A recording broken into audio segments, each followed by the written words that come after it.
La guerre en Ukraine et le retour de Donald Trump à la Maison-Blanche ont rebattu les cartes de la sécurité sur le vieux continent. Les Européens s'interrogent sur l'avenir de leur parapluie nucléaire. Mais Valo, vous nous avez rejoint pour en parler. Bonsoir, mais le sujet a même été évoqué en marge de la conférence de Munich sur la sécurité qui vient de s'achever. Et oui, exactement, car les attaques de Donald Trump contre l'OTAN et les menaces russes inquiètent. Et pour comprendre cette inquiétude, il suffit de regarder une carte.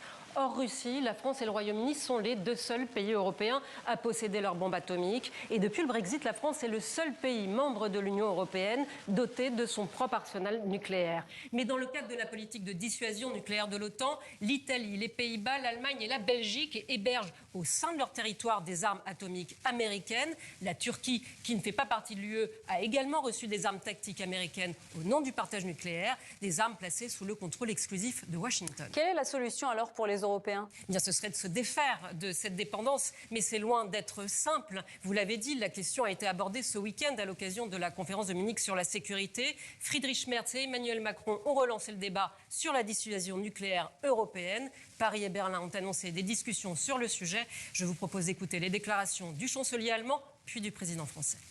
L'article 42 du traité sur l'Union européenne nous engage à nous entraider en cas d'attaque armée en Europe. Nous devons préciser comment nous voulons organiser cela au niveau européen.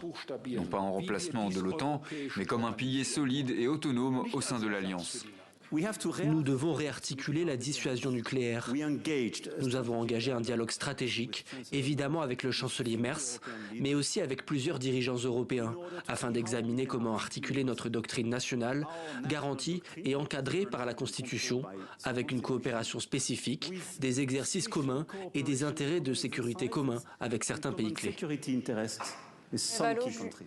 Mais Valo, justement, est-ce qu'on connaît les détails de ce dialogue stratégique? Et non, ces discussions sont ultra confidentielles. Et la France s'est aussi rapprochée du Royaume-Uni cet été avec un accord inédit de coopération et de coordination nucléaire.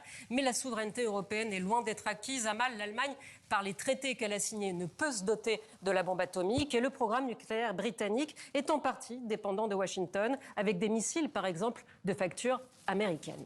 Merci beaucoup, Mevalo, pour ce décryptage. Pardon, excusez-moi. L'arsenal, en fait, franco-britannique ne pèse pas lourd, puisque, voilà, vous le voyez, la France et le Royaume-Uni comptent seulement 515 ogives nucléaires contre 3 700 pour les États-Unis et 4 309 pour la Russie. Voilà qui est complet. Merci beaucoup, Mevalo, pour ce décryptage.